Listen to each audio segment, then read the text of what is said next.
이제 오늘의 말씀을 위하여 다 같이 자리에서 일어나셔서 함께 나눌 말씀을 봉독하도록 하겠습니다.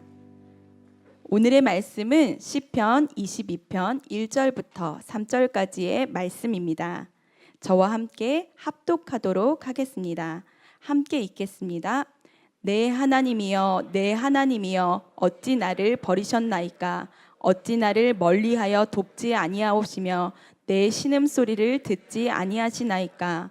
내 하나님이여, 내가 낮에도 부르짖고 밤에도 잠잠하지 아니하오나 응답하지 아니하시나이다.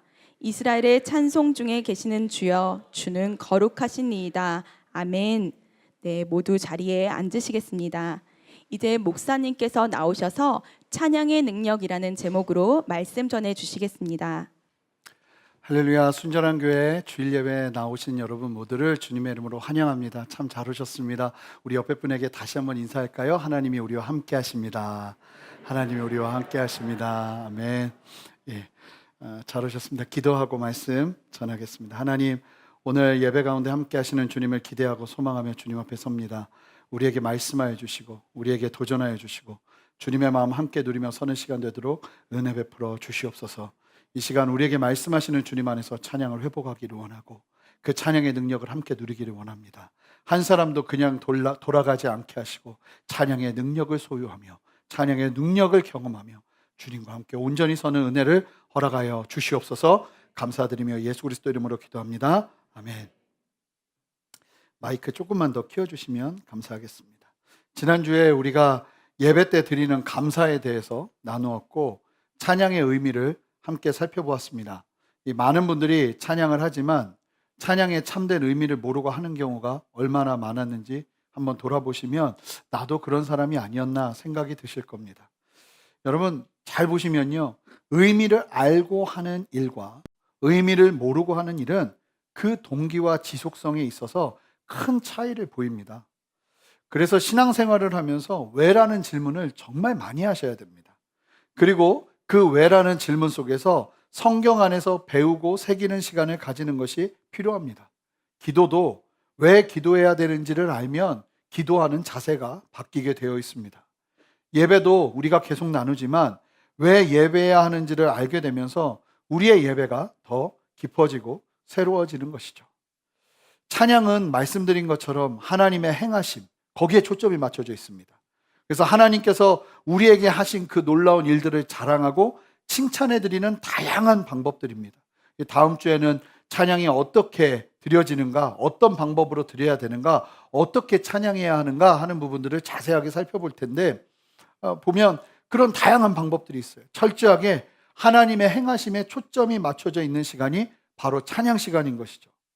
어제 토요일 새벽 예배 때 나눈 말씀인데요, 바울이 데살로니가 교인들을 향해서 중보하면서 기도하면서 축복하면서 그들에게 축복하는 겉면의 메시지가 있는데 거기에서 이 데살로니가 교인들이 믿고 있는 하나님이 어떤 일을 행하셨는가 이거를 설명하는데 참 귀한 고백이 선포돼요. 데살로니가 후서 2장 16절 말씀을 한 목소리로 힘차게 읽어보겠습니다. 함께 읽습니다.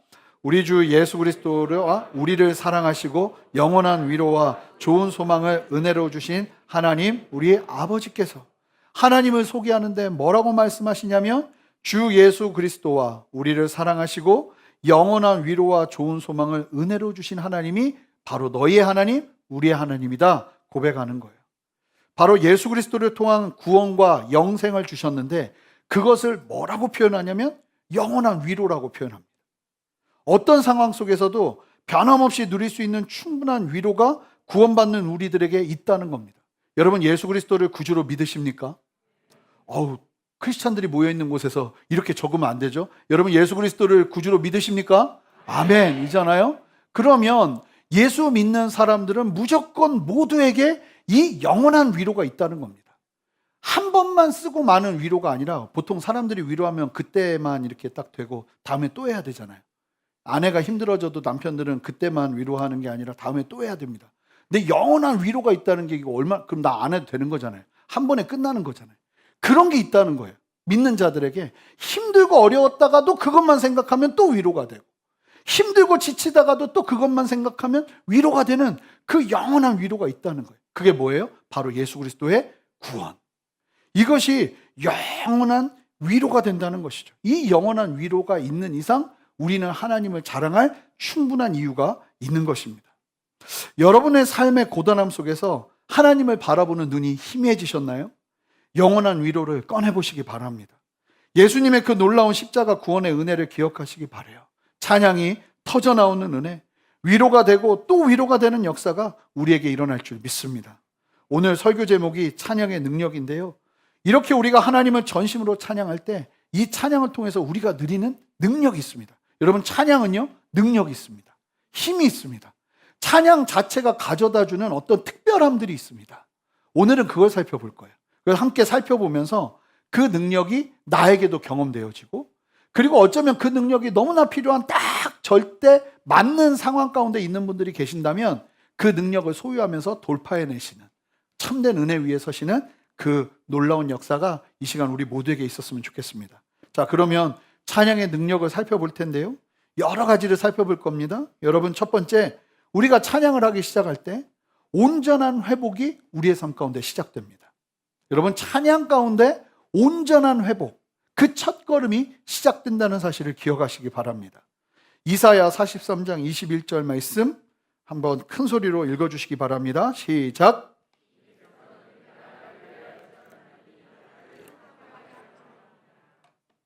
하나님께서 우리를 창조하신 목적, 이유, 이게 다른 것이 아니라 하나님을 찬송하도록 하기 위해서 우리를 창조하셨다는 거예요. 그러니까 우리가 만들어진 이유가 뭐예요? 찬양하라고.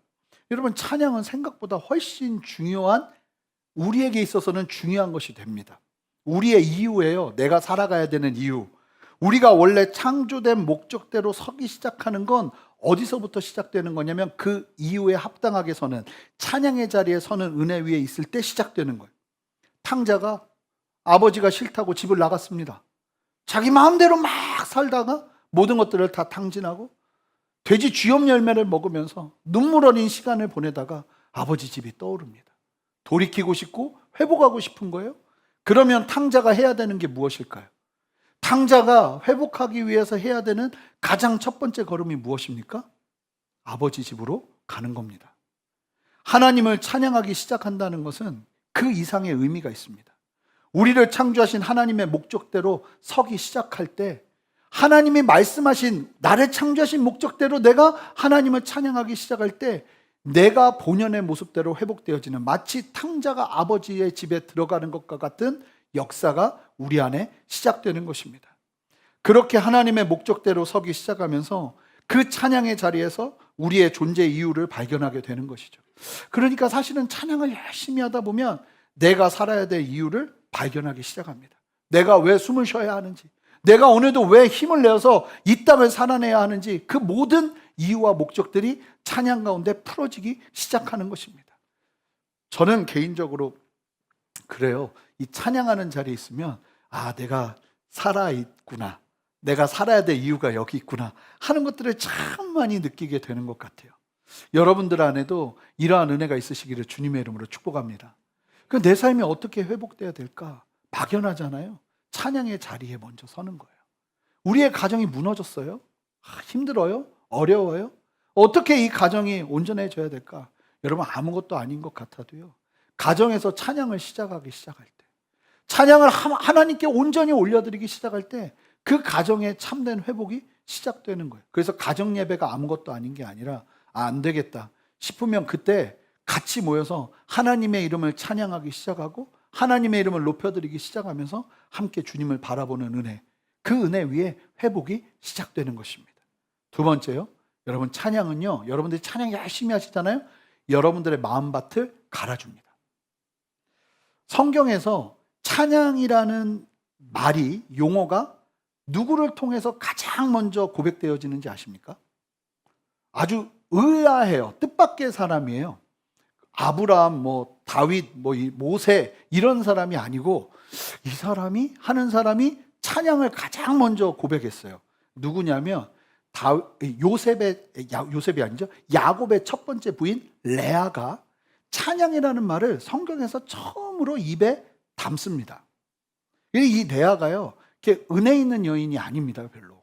이 레아는 아시는 것처럼 야곱의 눈을 속이고 원래는 자기 동생 라헬이 그 첫날 밤 방으로 들어가야 되는데 이 라반이 아버지가 이 라헬과 레아의 아버지가 야곱을 더 붙잡아 두려고 레아를 그 방으로 집어넣어 버렸어요. 그래서 이 야곱이 내 동생을 더 사랑한다는 거 아는데도 얼떨결에 부인이 되어버린 겁니다. 그러니 야곱이 이 레아가 이쁘기나 하겠습니까? 얼마나 미워했겠어요. 얼마나 힘들어했겠어요. 그러니까 끊임없이 여동생 라헬과 결혼하고 난 다음부터 비교되면서 참으로 힘든 세월을 보내야 했어요. 남편 야곱과 참된 부부의 연합을요 경험하지를 못합니다. 그러면서 아들 셋을 낳아요.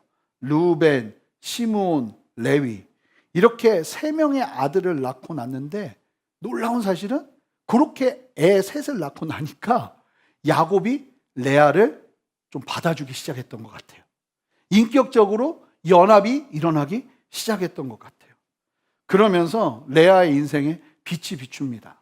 그렇게 레위까지 낳고 난 다음에 4번째 아들을 딱 낳을 때 이 레아의 고백이 완전히 바뀌어요.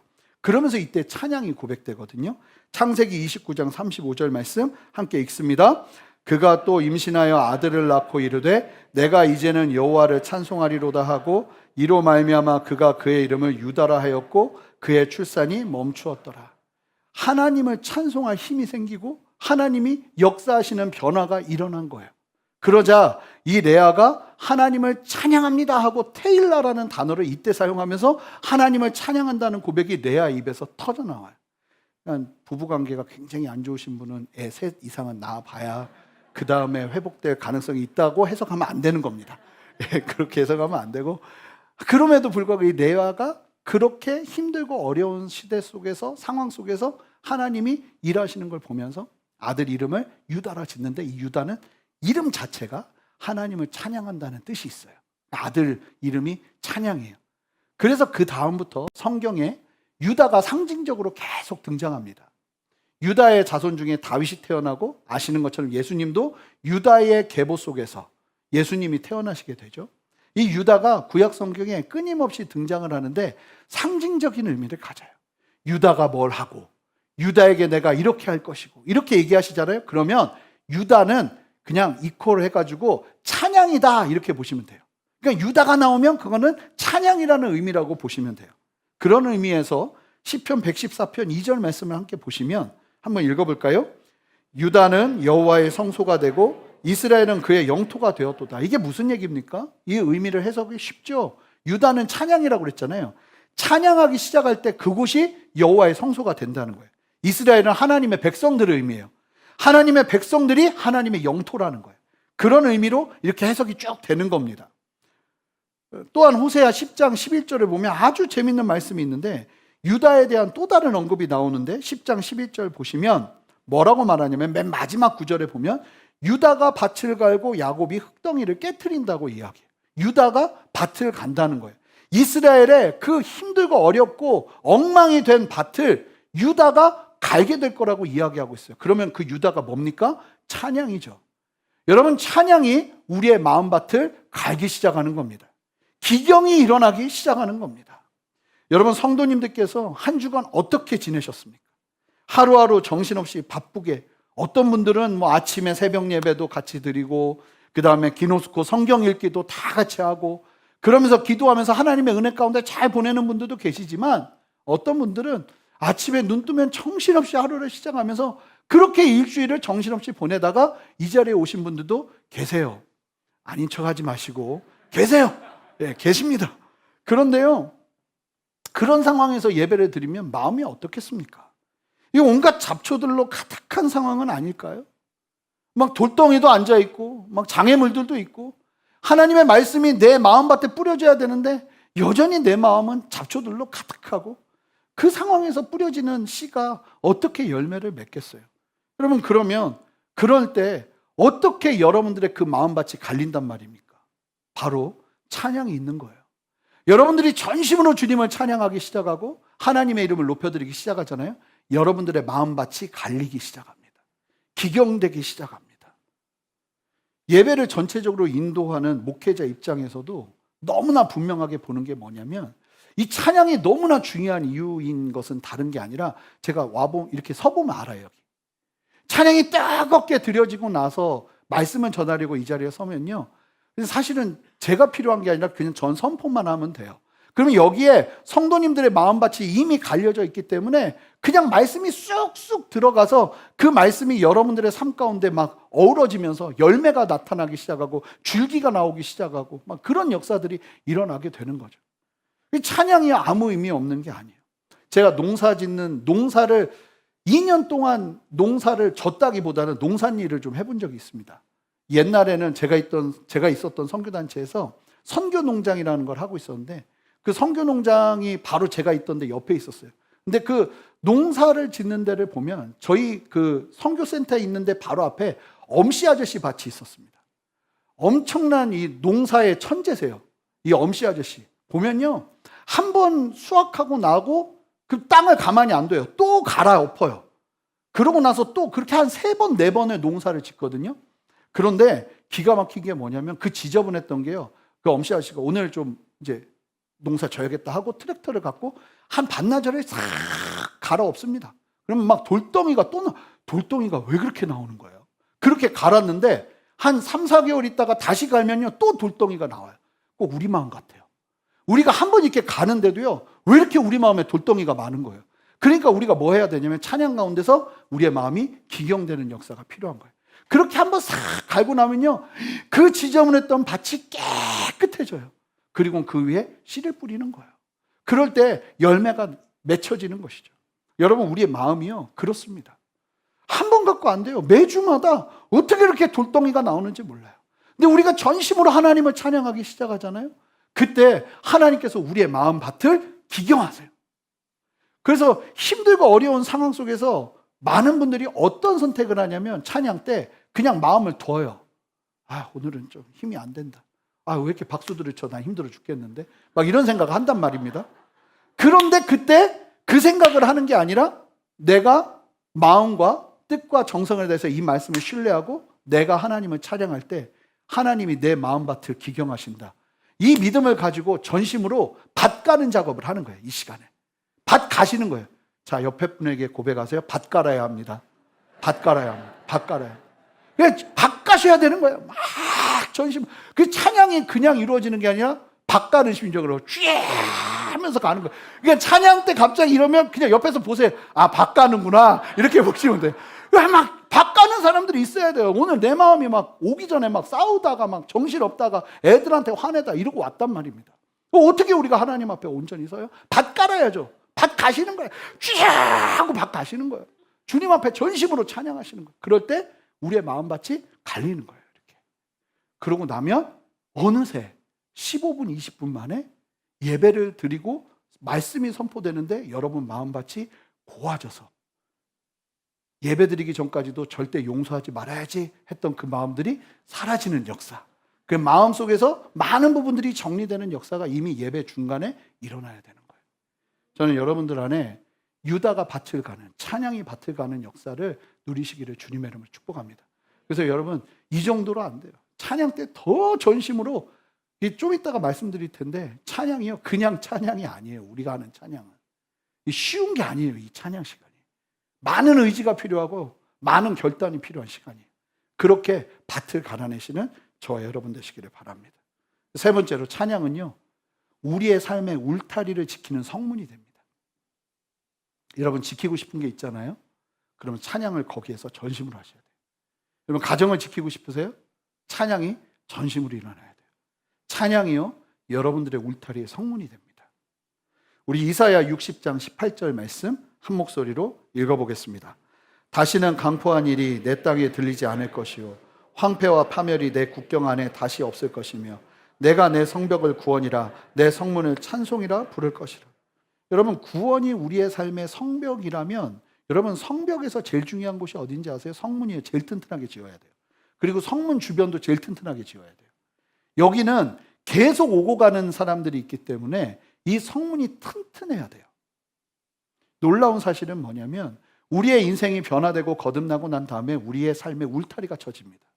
구원이라는 울타리가 쳐져요. 예수 그리스도 안에서 구원받은 우리의 삶이 울타리가 쳐져요. 그런데 그 울타리를 오고 가는, 출입하는 가장 튼튼해야 되는 성문이 무엇으로 세워져야 되냐면 찬양으로 세워져야 되는 거예요. 할렐루야. 거듭난 성도들은 이 찬양이 살아있습니다. 하나님을 향한 찬양이 얼마나 놀라운 고백입니까? 하나님을 전심으로 찬양하기 시작할 때 우리의 성벽이 든든해지는 거예요. 삶 가운데 영적 전쟁의 공격 가운데 노출되어 있는 분들 계십니까? 지금 보니까 이게 그때는 몰랐는데 지금 보니까 이거 완전 원수 마귀가 다 회짓고 다닌 거예요. 왜? 나도 모르게 막 들어와 있었던 거예요. 왜 나도 모르게 들어와 있을까요? 다른 것이 아니죠. 우리의 성문이 허술해졌기 때문이에요. 그 성문이 무엇입니까? 바로 찬양의 성문인 것입니다. 이 찬양을 든든하게 하기 시작할 때 원수 마귀가 틈타지 않는 역사가 일어나기 시작하는 거예요.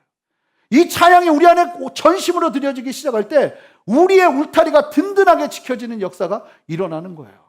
여러분, 찬양을 하나님께 올려드리시기 바랍니다.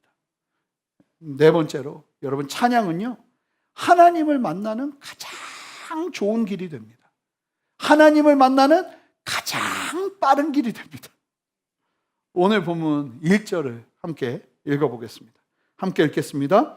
내 하나님이여, 내 하나님이여, 어찌 나를 버리셨나이까?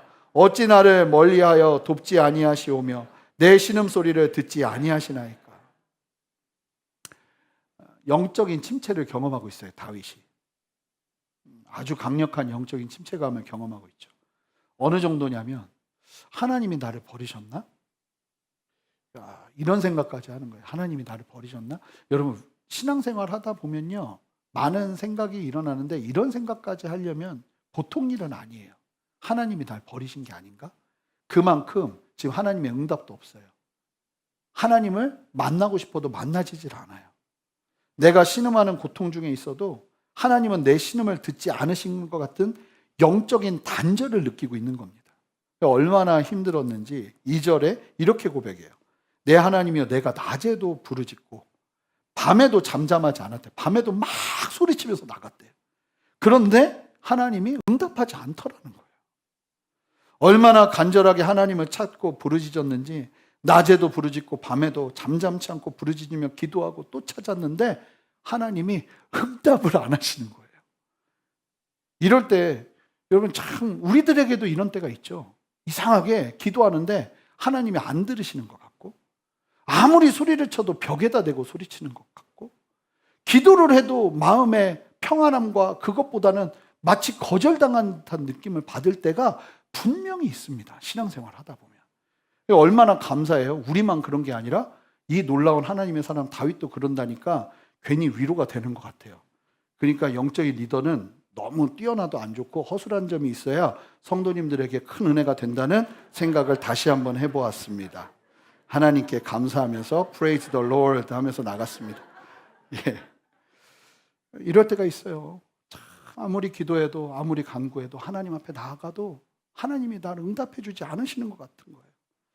여러분, 이럴 때 여러분 어떻게 이 영적인 단절, 어떻게 보면 영적인 침체를 어떻게 극복하시겠습니까? 극복하는 법이 있어요. 신앙에도요, 노하우라는 게 있습니다. 신앙에 성경이 말하는 어떤 길이라는 게 있어요. 이 노하우를 알면요, 굉장히 쉽게 문제를 해결해요. 근데 노하우를 잘 모르잖아요? 그러면 어떤 일이 일어나냐면 가지 않아도 될 길을 계속 가다가 발견해요. 고생을 좀 더 하는 거죠. 힘들지 않아도 될 일을 힘들게 힘을 쏟게 돼 있어요. 그래서 군대에 입대해 보신 분들은 아시지만 병장 되면 노하우가 있으니까 신병대처럼 그렇게 하지 않아도 더 일을 잘해요. 노하우가 있기 때문이에요. 여러분, 우리 안에도 이럴 때 어떻게 해야 되는지에 대한 신앙의 노하우가 딱 새겨지는 게 필요해요. 영적인 침체기에서 영적인 단절감이 느껴질 때 여러분, 그때 우리는 3절 말씀을 기억해야 됩니다. 3절 함께 읽습니다. 이스라엘의 찬송 중에 계시는 주여, 주는 거룩하시니. 다윗이 봤더니 어디에도 안 계시던 하나님이 딱 보니까 여기 계시네 하는데 거기가 어디예요? 이스라엘이 함께 모여 찬양하고 있는데 거기에서 하나님이 함께하고 계시는 거예요. 하나님이 어디 계시는가? 하나님은 왜 나의 기도에 응답하지 않으시는가 하는 답답함이 어디서 풀어지냐면 하나님을 찬양하는 자리에서 풀어지기 시작하는 거예요. 하나님을 전심으로 찬양하자 그곳에 하나님이 임하시는 거예요. 더 놀라운 사실은 찬송 중에 계신다고 할 때 이 계신다는 단어가 그냥 단순하게 계신다는 의미보다 왕이 좌정하여 자리를 잡는 의미예요. 하나님이 이스라엘의 왕으로 좌정하여서 자리 잡으시는데 어디에 계시는가 봤더니 찬양하는 그 자리에. 그래서 그 다음부터 다윗이 찬양에 목숨을 걸어요. 다윗은요, 왕 재위 시절 내내 예루살렘에다가 법궤를 놓고 천막 하나만 놓고 찬송에 익숙한 사람들을 끊임없이 세우면서 24시간 반차를 돌려서 찬양을 멈추지 않게 합니다. 끊임없이 이스라엘 백성들로 하여금 하나님을 찬양하게 하는 거예요. 그러면서 이스라엘이 가장 강력한 부귀와 영화와 영광을 누리게 됩니다. 다른 데 있는 것이 아니죠.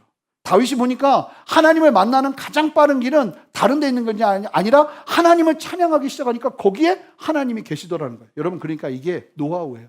기도에도 응답이 되지 않아요. 간구에도 응답되지 않아요. 하나님이 나를 멀리 하시는 것 같아요. 그때 여러분들은 뭐 하셔야 되는 거예요? 찬양하시기 바랍니다. 하나님의 이름을 높여드리시기 바라요. 그렇게 하나님을 찬양하기 시작하면 어느새 내 안에 거하시는 하나님의 역사를 보게 될 것입니다. 제가 좋아하는 이제 유명한 예배 인도자 분들이 몇 분 계신데 그 중에 바피츠라는 분이 계세요. 이분이 한국에 왔을 때 그 제가 대학교 1학년 때인가 집회를 내한 오셔가지고 그 횃불회관에서 지금 오늘리 교회 양재성전이 있는 거기서 집회를 했었는데 찬양 집회를 했었는데 제가 너무 그때 감동이 되었던 게 뭐냐면 찬양하다가 이게 막 절정인 거예요. 예배가 막 너무 깊은 하나님의 임재 가운데 들어가는데 그 수천 명의 회중들이 하나님 앞에 그냥 자의적으로 막 박수를 치기 시작했어요. 하나님께 영광 돌려드리면서 박수를 치기 시작하는데 15분, 20분 동안 계속 이어졌어요. 박수 소리만. 아끼고 뭐가 없어요. 그냥 예배가 끝나야 되는데 안 끝나고 계속 이 박수라는 게 저는 흐름이 있다는 걸 그때 처음 알았어요. 작아질라 하면 다시 커지고 작아질라 하면 다시 커지는데 다시 커질 때 이전보다 더 커져요. 그러면서 막 전심으로 예배하는데 그게 너무 감동이 돼서 그래가지고 이제 제가 유학을 갔을 때 바피츠가 온다고 하면 그 집회는 다 찾아다녔어요. 다 찾아다녔어요. 그런데 보면 이제 미국 찬양 인도자들이 찬양 인도를 하면 잘해요. 잘하는데 약간 우리 정서랑은 좀 안 맞는 감이 있어요. 그런데 이 바피츠 이분은요, 찬양 인도하면 그렇게 한국 사람이 찬양 인도하는 것 같아요. 그래서 내가 은혜가 되고 위로가 되고 막 너무 좋은 거예요. 그래서 찾아가가지고 막 같이 사진도 찍고 그랬어요. 그래서 같이 찍었던 사진도 찾아놨는데 이걸 보여드릴까 하다가 이건 또 너무 그건 아닌 것 같아서 또 누구 자랑하는 것도 아니고 예수님만 자랑해야지. 그래서 천지용 목사님하고 같이 찍은 게 있더라고요. 그래가지고 없앴어요. 다 집어넣어놨어요.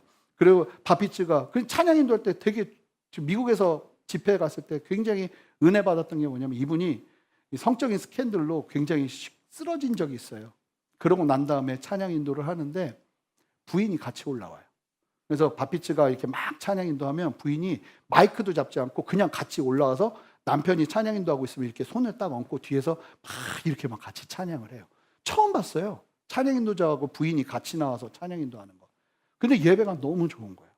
근데 이분이요 했던 간증이 전 지금도 잊혀지지가 않는데 1981년에 아내 케이시와 갓난아이와 막 걷기 시작한 자녀 둘을 데리고 캘리포니아에서 사역하던 예배 사역을 내려놓고 YWAM 예수전도단 열방대학이 막 시작될 무렵에 부르심을 받고 하와이 코나로 이주를 했다고 그래요. 부르심 받고 이제 뭐 다 정리하고 하와이 코나로 온 거죠. 근데 막상 와 보니까 그 선교단체가 저도 있었지만 좀 그런 게 있어요.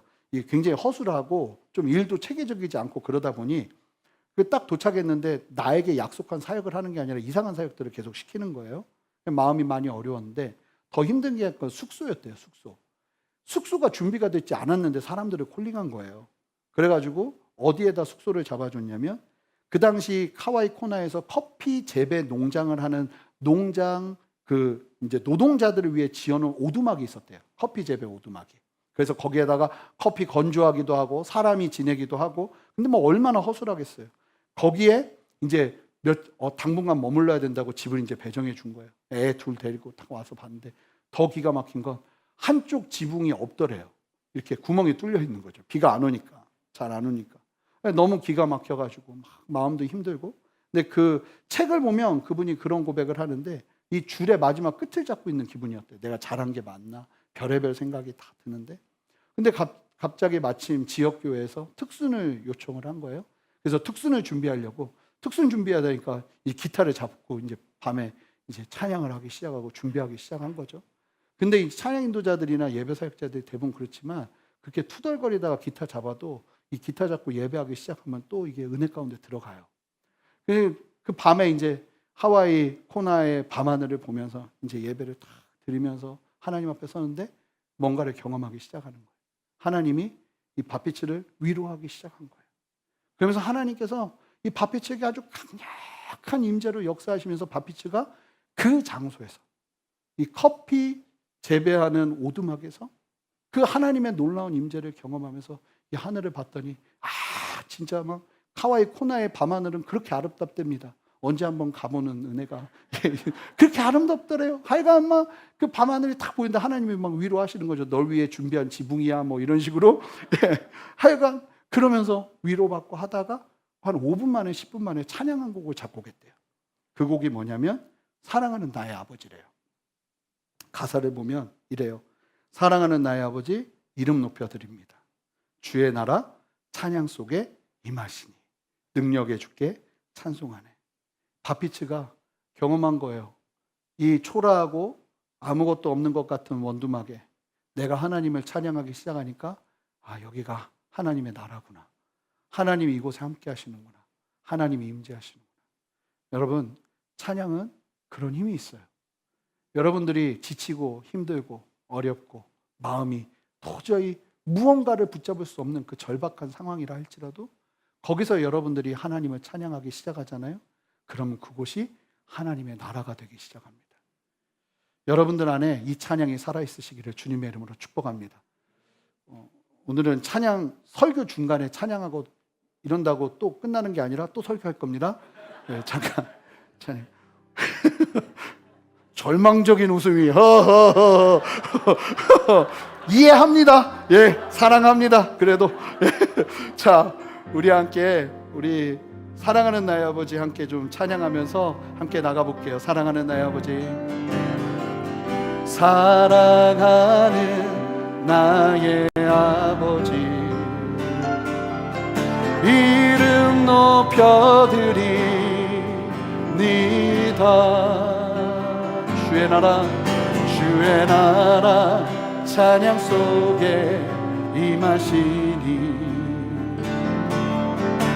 능력에 주께 찬송하네.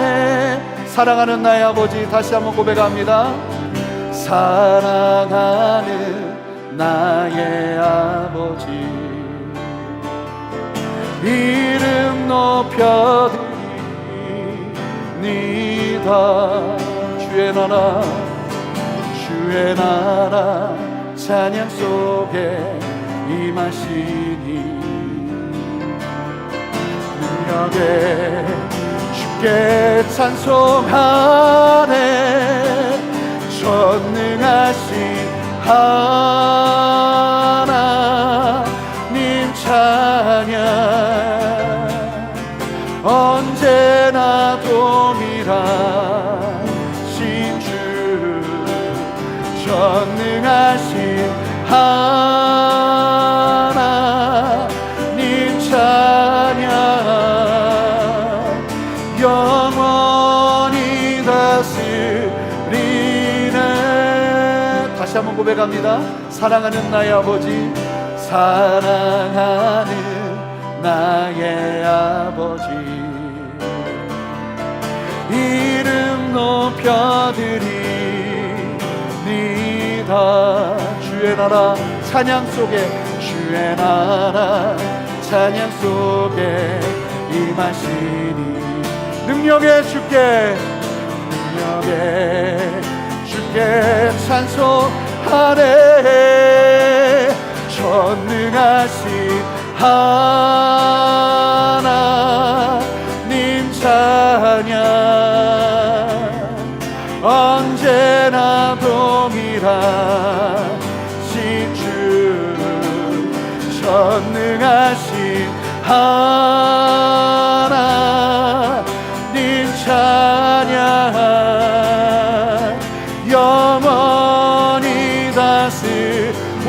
손을 듭시다. 나 주의 이름 높이리 선포합니다. 할렐루야. 나 주의 이름 높이리. 나 주의 이름, 나 주의 이름 높이리.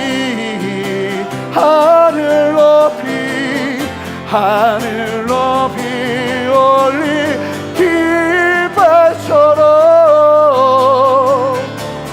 주의 이름 높이리. 전능하신 하나님 찬양 언제나 동일하신 주 전능하신 하나님 찬양 영원히 다스리네.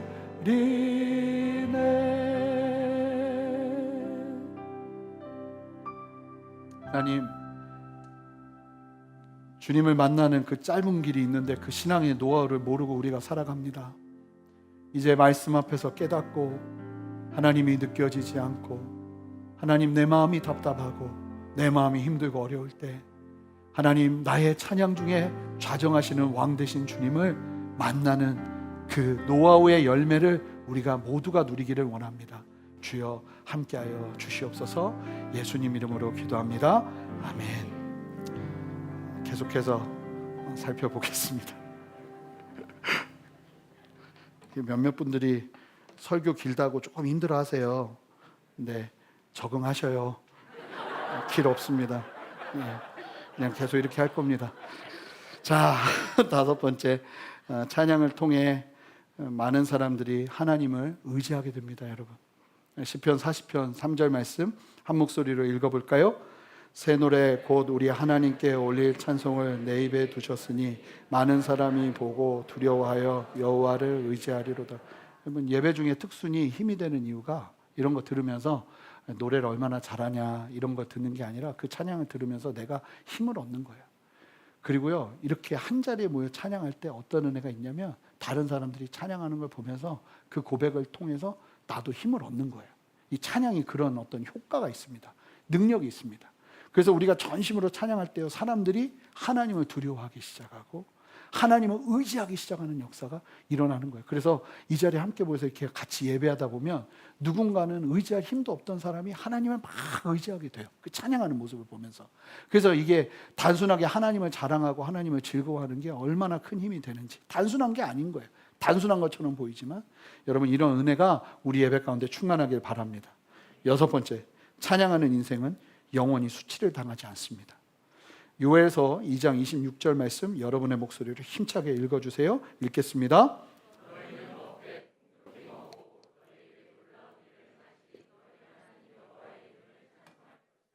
내 백성이 영원히 수치를 당하지 아니하리로다. 참 이게 놀라운 말씀이 뭐냐면 이 요엘서 2장의 전체적인 흐름을 보면 이미 이스라엘은 수치를 당하고 있을 거예요. 수치 중에 있어요. 자, 그런데 수치 중에 있는 사람에게 하나님이 말씀하시는 거예요. 영원히 수치를 당하지 않을 거다. 그럼 무슨 얘기입니까? 너는 한 번도 수치 당하지 않을 거야, 이렇게 얘기하는 게 아니죠. 수치를 당한다 할지라도 거기에서 건지심을 경험하게 될 거라는 의미예요.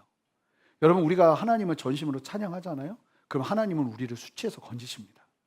여러분, 하나님을 전심으로 바라고, 그러니까 다윗이 그 사실을 알기 때문에 엄청 힘들고 어렵고 괴로운 상황 속에서도 하나님을 찬양할 입술을 포기를 하지는 않는 거예요. 알거든요. 그렇게 찬양하기 시작할 때 하나님께서 수치를 건지실 거라는 거예요. 지난번에도 나눴지만 마게도냐 빌립보에서 로마법으로 매를 맞는 수치를 당하고 감옥에 갇히는 수치를 당하는 바울과 실라였지만 우리 사도행전 16장에 나오는 대로 그들이 그럼에도 불구하고 하나님을 찬양하기 시작하자 땅이 울리고 옥문이 열리는 것 아닙니까? 이러한 수치를 건지시는 하나님의 역사를 찬양 가운데 경험하시는 저와 여러분 되시기를 주님의 이름으로 축복합니다. 수치 가운데 계시고 너무나 억울한 상황 가운데 계시고 너무나 모멸감을 느끼는 상황 가운데 있을 때 우리 성도들은 예배의 자리에서 찬양을 드높여야 합니다. 그러기 시작할 때 하나님이요, 우리를 수치에서 건지십니다. 마지막으로 찬양은요, 마음을 치료하고 평안을 줍니다. 참 놀라운 일인데요, 사무엘상 16장 23절 보시면 함께 읽어보겠습니다. 하나님께서 부리시는 악령이 사울에게 이를 때 다윗이 수금을 들고 와서 사울 손으로 탄즉 사울이 상쾌하여 낫고 악령이 그에게서 떠났더라. 이 다윗이 수금이 특별한 것이 아니라 다윗이 하나님을 찬양하던 예배하던 그 연주를 하기 시작하자 악령이 사울에게 있었던 귀신 들림이 떠나가는 역사가 일어나죠. 여러분, 하나님을 찬양하는 곳에 빛이 비춥니다. 그러면 어둠은 어떻게 됩니까? 떠나가게 돼 있죠. 제가 지금은 요즘은 별로 본 적이 없지만 이상하게 2000년대 초반에 교회에서도 선교단체에서도 너무 많이 본 게 예배를 드리다가 그렇게 하나님의 임재가 가득한 예배를 드리다가 푹 쓰러져요. 쓰러져서 보면 귀신 들려 있어요. 그래서 귀신 들림 속에서 이제 축사하고 나가고 막 이런 역사가 일어나는데 다른 게 아니라 찬양하면서 예배하면서 하나님의 영광 가운데 계속 있으니까 어둠이 가만히 있지를 못하는 거예요. 숨어 있다가 드러날 수밖에 없는 거예요. 그래서 막 쓰러지는 거예요. 실제로 여러분 하나님을 찬양하기 시작할 때 어둠이 떠나가는 역사가 일어납니다. 특별히 뿐만 아니라 마음의 우울증과 수많은 마음의 질병이 있는 분들 이 말씀 기억하세요. 여러분들이 하나님을 찬양할 때 여러분들의 마음의 두려움이 사라지고 하나님이 주시는 평안이 임하는 역사가 일어나게 될 것입니다. 저희 할머니, 친할머님이 소천하셨지만 저희 친할머님이 우울증으로 고생을 굉장히 많이 하셨어요. 교회를 가게 된 이유가 이 우울증이 너무 심하셔서 귀에서 귀뚜라미 소리가 너무 많이 났대요. 게다가 저희 집안은 진짜 징한 유교 집안이에요. 그래서 명절 때도 제사를 한두 군데를 지내는 게 아니에요. 이 집 가서 제사 지내고 또 저 집 가서 제사 지내야 되고 한 3번이나 4번은 지내는데 아버지가 소개시켜 주는데 그 아저씨가 그 아저씨 같고 나중에는 헷갈려요. 선산을 돌아다니면서 성묘를 하는데도 성묘하는데 1시간이 넘게 걸려요. 여기는 고조 할아버지가 있던 데고 여기는 누가 막 그리고 막 집안이 다 섞여서 굉장히 복잡해요. 그럼 막 그렇게 그리고 마지막에 딱 돌아올 때 끝날 때 딱 들리는 곳이 뭐냐면 저희 집안 선산을 지키는 암자에서 불공 들이면서 사는 할머님이 꼭 계셨어요. 이분이 돌아가시면 또 다른 우리 집안 사람이 또 불공 들이러 거기로 헌신하고 들어가는 거예요. 그런 집안이에요. 그러니까 할머님은 교회를 다닐 이유가 없어요. 그런데 이 우울증이 너무 심한데 밤에 잠도 안 오고 이 귀뚜라미 소리 때문에 막 할머니가 너무 괴로우니까 괴로운 가운데 있는데 갑자기 그 마을 동네분 한 분이 반 거짓말을 한 거예요. 뭘 했냐면 교회를 가면 그 소리가 사라질 거라고 얘기를 하신 거예요.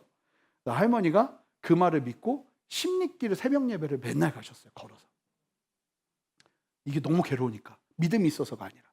근데 거기서 또 그 성도님이 좀 더 강한 반 거짓말을 또 하셨는데 찬송가 2개를 가르쳐 주면서 이 찬송가 2개를 부르면 귀뚜라미 소리가 사라질 거라고 이렇게 얘기를 한 거예요. 그래서 첫 번째로 가르쳐 준 게 주 안에 있는 나에게. 주 안에 있는 저는 이 곡이 할머니가 부른 그 곡이라는 걸 나중에 알고 깜짝 놀랐어요. 저희 할머니는 주 안에 막 희한하게 부르셔가지고 주 안에 있는 나에게 두 번째 나 같은 죄인 살리신 이 2곡을 가르쳐 준 거예요. 그런데 놀라운 역사가 일어난 게 뭐냐면 할머니가 이 2곡만 부르면 귀뚜라미의 소리가 사라지는 거예요.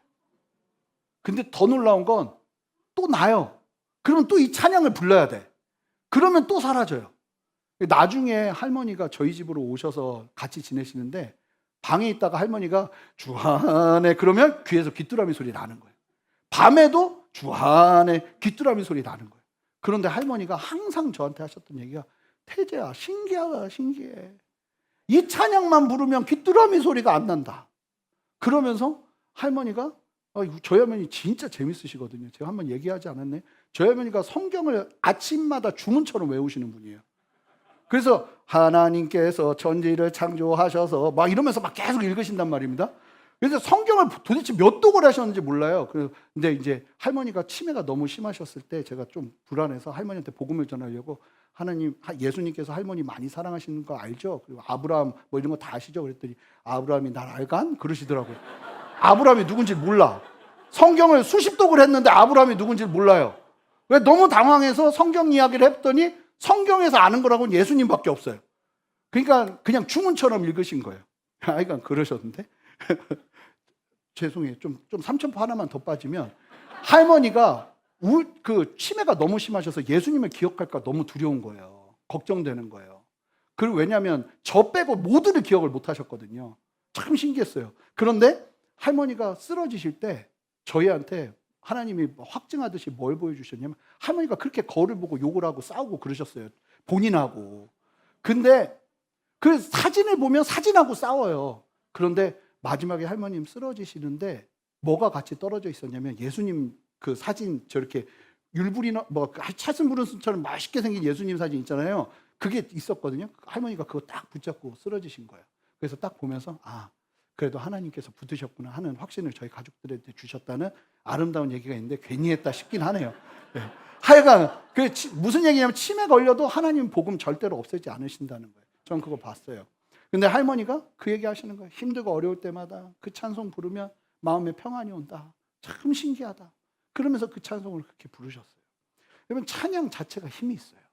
찬양하기 시작할 때 마음에 평안이 일어나고 저도 실제로 그래요. 마음이 두렵다가도 막 찬양하다 보면 어느새 내 마음이 용기로 가득 차요. 하나님이 하실 것 같고 하나님이 내 안에 역사하실 것 같은 믿음이 내 안에 막 일어나는 거예요. 그러한 은혜가 있었으면 좋겠어요. 여러분 보시면 이런 찬양은요 어떤 특징이 있냐면 우리의 의지가 참 많이 필요하다는 겁니다. 상황과 환경의 제약 속에서도 하나님을 바라본다는 건 결코 쉬운 일이 아니에요. 그래서 히브리서 13장 15절에 보면 함께 읽습니다.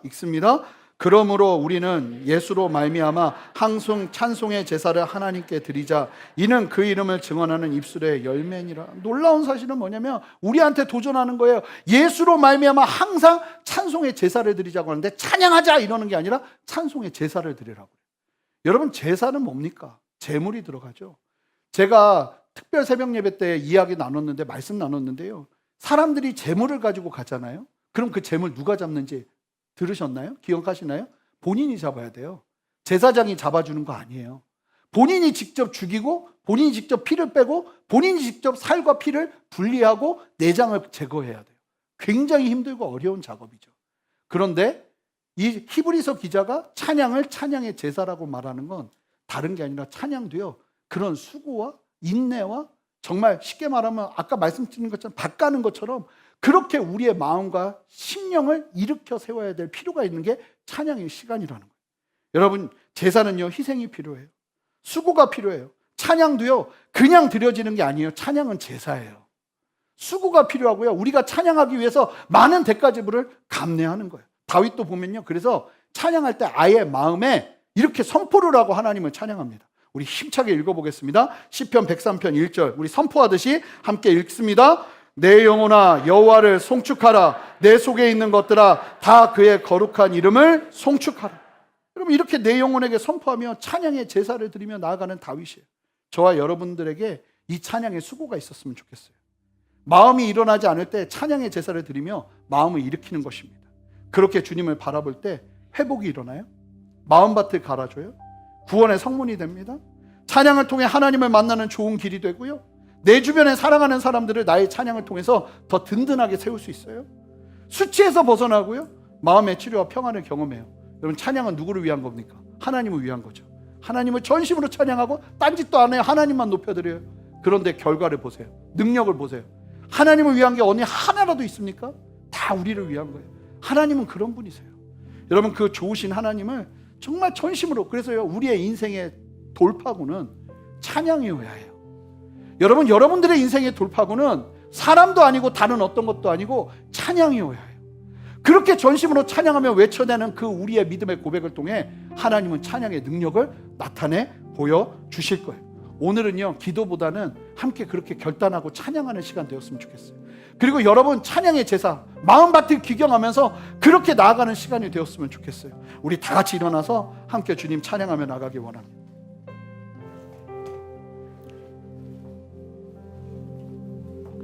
우리 모든 상황 속에서 찬양할 텐데요, 우리 가사대로 내 영혼이 결정하고 확정하고 주님을 예배하며 나가겠습니다. 주님 함께하여 주시옵소서. 그 마음 가지고 우리 함께 고백하며 나가겠습니다. 모든 상황 속에서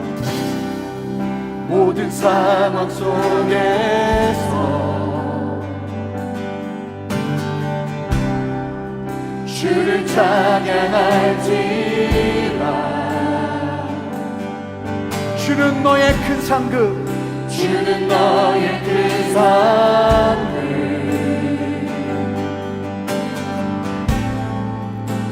큰 도움이시라.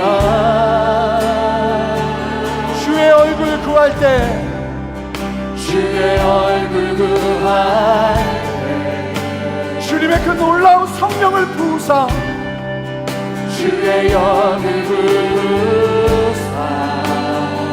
크신 사랑 안에서, 크신 사랑 안에서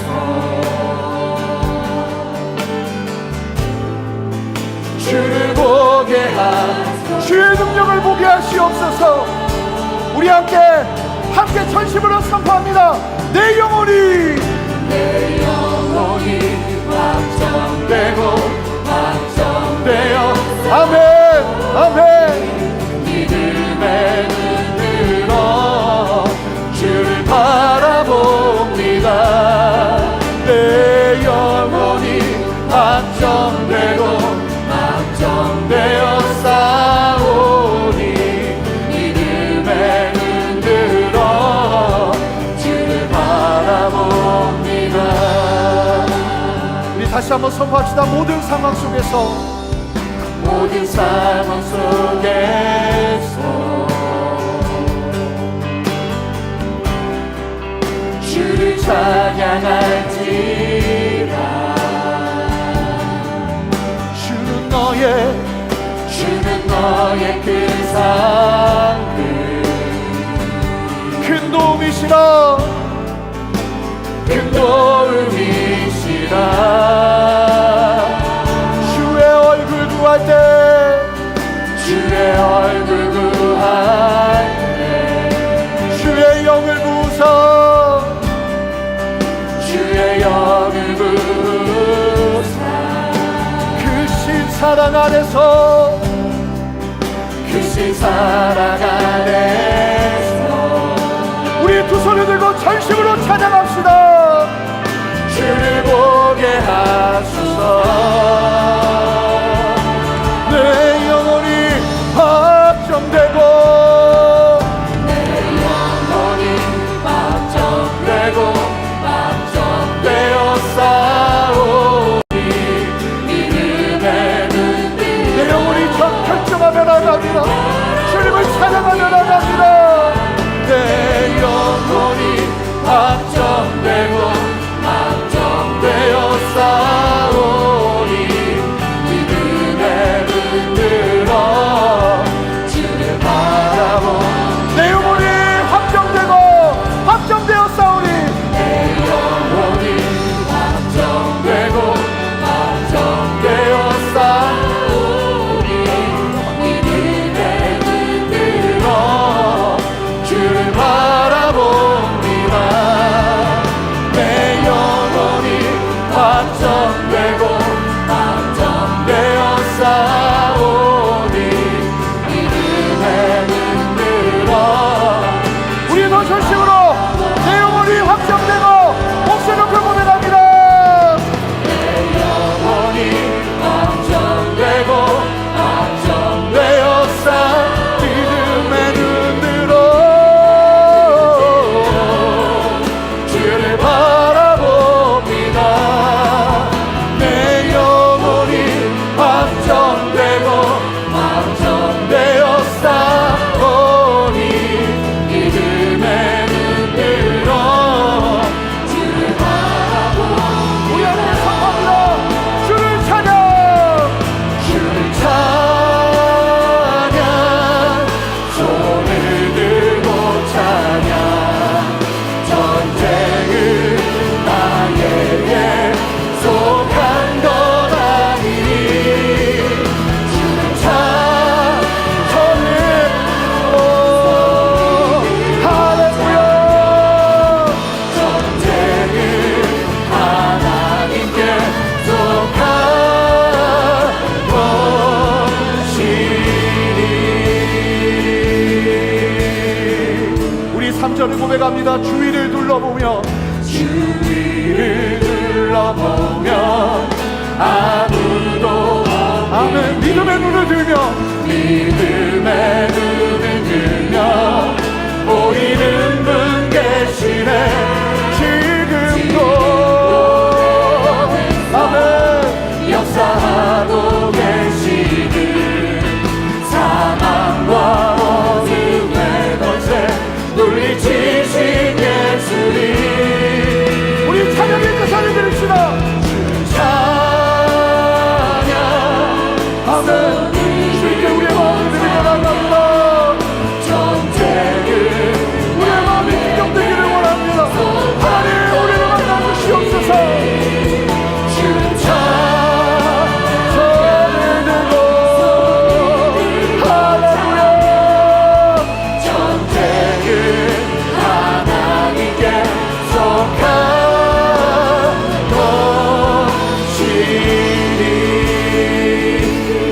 이제 두 손을 들고 내 영혼에게 선포합시다. 내 영혼아 여호와를 찬양할지어다. 내 영혼아 속주갈지어다. 내 속에 있는 것들아 속주갈지어다. 우리 그렇게 주님의 이름을 높여드리며 찬양하며 나갑시다. 함께 기도하며 나가겠습니다.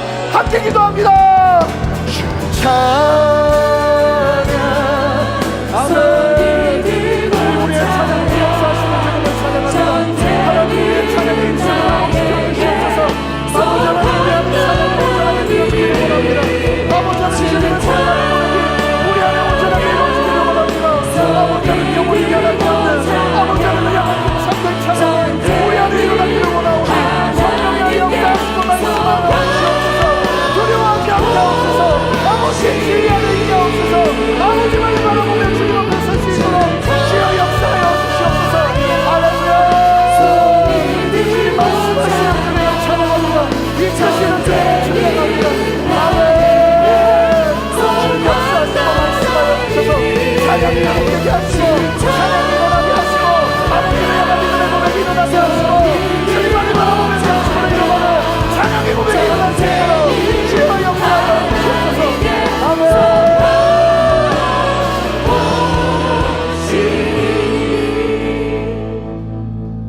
보세요. 여러분들의 마음밭에 있는 돌짝은 여러분들이 치우는 게 아닙니다. 치워지지도 않아요. 장애물도 여러분들이 치우는 거 아닙니다. 치워지지도 않아요. 우리가 하나님을 전심으로 찬양하기 시작할 때 마음밭을 기경하신다는 건 하나님이 치우신다는 거예요.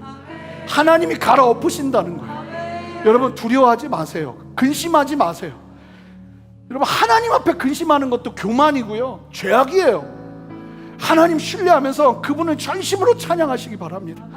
내 속에 있는 것들아 하나님, 내가 다시 한번 이 많은 문제들 앞에서 주님을 찬양하는 이 시간, 하나님을 찬양하는 것을 선택하며 주님 앞에 나가겠습니다. 주여, 내 모든 삶의 상황을 기경하여 주시옵소서. 아버지 걷어가 주시옵소서. 새롭게 하여 주시옵소서. 두려움이 떠나가게 하시고 아버지 찬양의 능력을 경험하게 하여 주시옵소서. 다시 한번 결단하며 기도하겠습니다. 함께 기도하며 나갑니다. 함께 기도하겠습니다. 주님 앞에 기도하며 나갑니다. 주여 역사하시고 인도하여 주셔서 하나님 말씀하시고 인도하시는 아버지 주님만을 바라보며 아버지 앞에 온전히 서는 우리 모두에게 원합니다. 아버지 두려워하지 않게 하시고 주님 앞에 전심으로 나아가는 은혜로 나가 주시기 원하오니 주여 역사하시고 말씀하여 주시옵소서. 아버지 함께하여 주시옵소서. 아버지 불러주시옵소서. 아버지 이끌어주시옵소서. 당신의 뜻 가운데 온전히 사랑과 역사를 허락하여 주시옵소서. 하나님 그분의 이름을 걸고 아버지 내 삶을 이끄시는 아버지를 신뢰하고 믿음으로 담대히 선을 내어가 주시기를 원하오니 성령이여 만져주시고 성령이여 새롭게 하여 주시고 성령이여 우리의 심령을 다시 한번 온전하게 세워주시옵소서. 할렐루야. 아멘.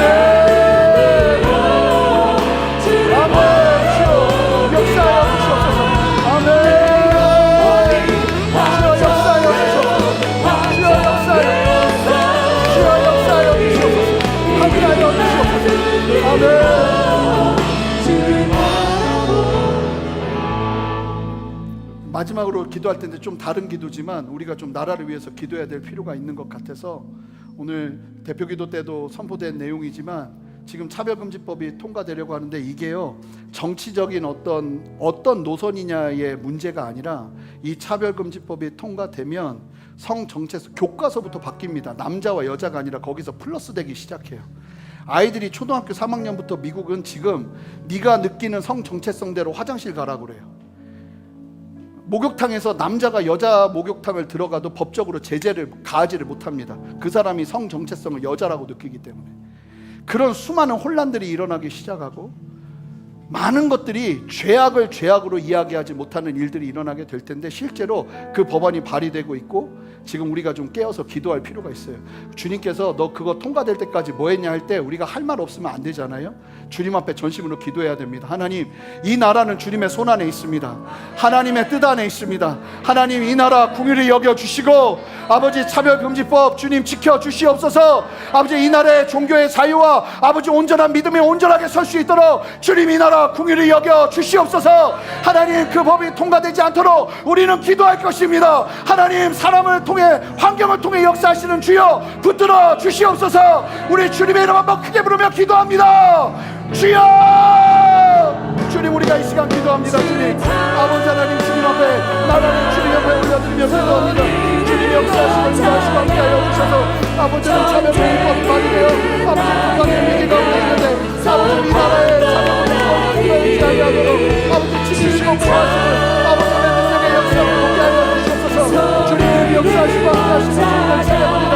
말씀하시고 말씀이시는 주님을 찬양합니다. 주여 이끄셔서 이 나라 주님이 여겨주시고 아버지 세우시고 주님의 그 놀라운 뜻을 보게 하여 주시옵소서. 그렇게 새 일을 행하시는 주님을 찬양합니다. 자, 우리 찬양합시다. 손을 들고 전쟁은 나에게 속한 거니 주를 찬양 주를 찬양 손을 들고 찬양 전쟁은 하나님께 속한 것이니. 존귀하신 주님, 감사합니다. 오늘 우리에게 말씀하시고 도전하시는 바대로 우리가 찬양의 능력을 이 땅에서 소유하면서 나가기를 원합니다. 숨겨진 보물 예배인 이유는 이 놀라운 능력을 우리가 모르기 때문에 누리지 못하는 것입니다. 하나님, 이제 우리는 알았습니다. 찬양이 얼마나 소중한 것인지 배웠습니다. 하나님이 말씀을 통해서 우리 모두가 삶의 자리에서 그 놀라운 찬양의 능력을 누리며 함께 서기를 원하오니 주여 힘주시고 찬양의 능력을 경험하며 나아가는 입술의 간증이 끊임없이 일어나는 역사를 우리 모든 성도님들에게 허락하여 주시옵소서. 아버지 하나님, 찬양의 문이 지켜지게 하시고 찬양을 통해 하나님을 만나는 길이 열려지게 하시고 아버지님, 낙담 가운데 수치 가운데 있는 상황이 하나님을 찬양하는 말미암아 역전되어지는 역사가 일어나기를 원하오니 주여 만지시고 함께하여 주시옵소서. 모든 믿음 없음들, 찬양하는 것이 무슨 소용인가, 하나님을 바라보는 것이 무슨 소용인가, 과연 그것이 내 삶을 움직이는가 하는 그 모든 믿음 없음들을 이 시간 예수 그리스도 이름으로 파합니다. 주님 떠나가게 하시고 아버지의 진리로 역사하시고 주님이 다스리시고 역사하시는 아버지의 능력을 경험하는 말미암아 그 믿음 없음들이 떠나가는 아버지 하나님의 그 강건의 역사가 우리 모두에게 일어날 수 있도록 주여 역사하여 주시옵소서. 아버지 하나님, 시도하게 하시고 그래 내가 이때 찬양하자, 내가 이때 하나님을 높여드리자 하는 그 시도 위에 역사되어지는 하나님의 능력의 손을 보게 하여 주시옵소서. 이 시간도 감사함으로 주님 앞에 드리는 헌물을 주님 기뻐 받아 주시옵소서. 우리 성도님들에게 귀하게 은혜 베풀어 주셔서 하나님 앞에 그냥 나오지 아니하고 이처럼 아버지 하나님 재정을 가지고 시간을 가지고 마음을 가지고 드리며 나아갈 수 있도록 인도하여 주셔서 감사합니다. 또한 하나님, 코로나의 어려움 속에서 너무나 어려운 경제적인 여건과 상황으로 말미암아 하나님 앞에 드리고자 하는 마음은 원이로되 하나님 드리지 못하고 안타까운 심령으로 주님 앞에 눈물을 흘리는 우리 성도님들의 눈물을 또한 주님 아십니다.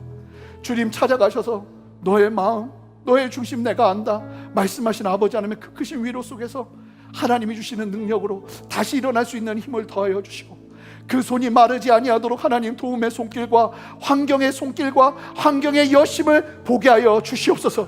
이 또한 찬양을 통해 돌파하게 하시고 아버지 하나님의 능력을 경험하며 하나님 앞에 마음껏 드릴 수 있는 상황과 환경 허락하시고 열어 주시옵소서. 아버지, 주로부터 오지 않은 정죄감과 주로부터 오지 않은 비교의식들이 떠나가게 하시고 아버지의 진리 안에서 우리가 다시 한번 새로워지는 은혜와 역사를 보게 하여 주시옵소서. 특별히 육신이 연약한 곳에 손을 얹으시기 바랍니다. 하나님, 이 시간 주님의 임재 안에서 하나님의 도우심과 하나님의 치유의 역사를 위해 기도합니다. 주님 아픈 곳에 손을 얹고 주님 앞에 믿음으로 기도하오니 하나님 이 시간 치유의 광선을 바라시며 하나님의 역사를 허락하여 주시옵소서. 나사렛 예수 그리스도 이름으로 명하는 것은 하나님 안에 회복되어야 될 모든 육신의 연약함들을 이 시간 주의 이름 안에서 예수의 이름 안에서 온전하게 치유될지어다. 주님 역사하시고 함께하여 주시옵소서. 감사합니다. 주님만 영광받아 주시옵소서. 감사드리며 예수 그리스도 이름으로 기도합니다. 아멘. 이제는 우리 주 예수 그리스도의 크신 은혜와 아버지 하나님의 무한하신 사랑과 성령의 내주하심과 교통하심과 신실한 역사하심이 오늘 말씀을 기억하며 주님의 진리 안에서 주님 바라보며 믿음으로 찬양의 능력을 소유하며 이 땅 살아내기를 소망하는 함께 예배하는 모든 성도님들의 가정 위에, 직장 위에, 그리고 삶의 그 모든 터전 위에 순전한 교회와 이 땅의 모든 교회들과 이 나라와 온 열방 위에 이제로부터 영원토록 함께 하시기를 간절히 축원하옵나이다. 아멘.